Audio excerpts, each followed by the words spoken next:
Before talking about guns, I want to mention that my wife, Ahava Sarah, has a YouTube channel of her own, and the most recent video she put out is called Street Kitchen Feeding the Lost. And here's a link to that video right here that you might want to check out. That's a really good video. Now, concerning guns, there's a lot of talk about it on the internet because of, for the obvious reason that we're living in very evil times with radical Muslims trying to terrorize the whole world.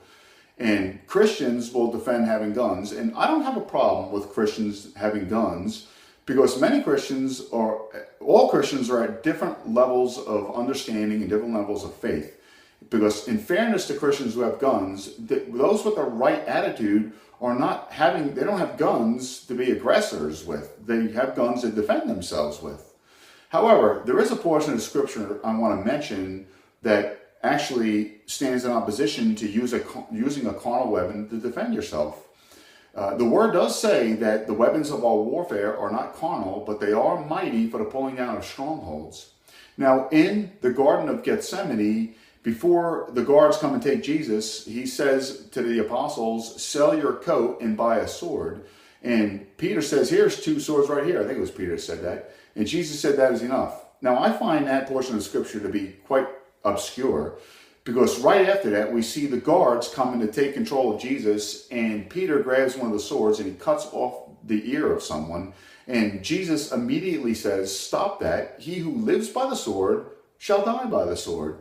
And so Peter is merely, he's not being the aggressor, he's merely defending himself and others. Yet Jesus said, those who live by the sword will die by the sword. And so even defending yourself with a carnal weapon is considered living by the sword.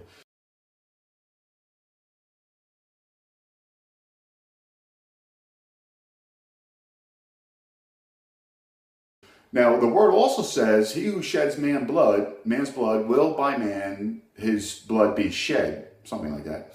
And now, I don't believe that that means merely causing somebody to bleed accidentally or because you're trying to stop that person from harming you. I believe it means putting that person to death, shedding that person's blood, because you don't want to rob that person who is thinking wrong from having an opportunity in the future of being saved. So, although I would defend myself, I would not want to kill that person. Because I would defend myself. I'd stop somebody from beating on me.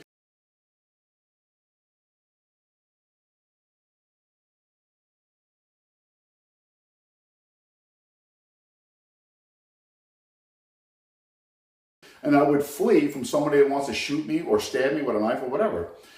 But however, nothing happens to me unless it's God allowing it to happen. The word says, we love not our lives even unto the death. So I wouldn't shrink from death, even though I would try to defend myself. And my wife, obviously. And so, but I wouldn't want to kill anybody. And so that's my take on having the carnal weapons like that. I don't condemn those who have it, but there is a perspective that goes against it. And so many Christians will say, all right, well, then we're just going to be wiped out. No, I don't believe that either. Like I said, God is able to defend you. If you live at a certain level of perspective, a higher perspective, in my opinion, then you're incorporating the supernatural into your life, where God uses any number of means of supernatural deliverance for you if it's not your time to leave. And you're not going anywhere unless it is your time to leave. Now, tomorrow's video is going to be on leg growing. There's some video I have that is older, but I've never put it out on my YouTube channel.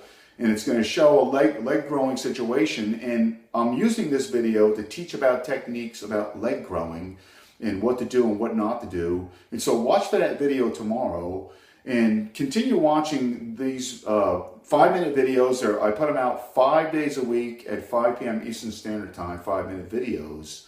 And so thanks for watching. God bless you guys.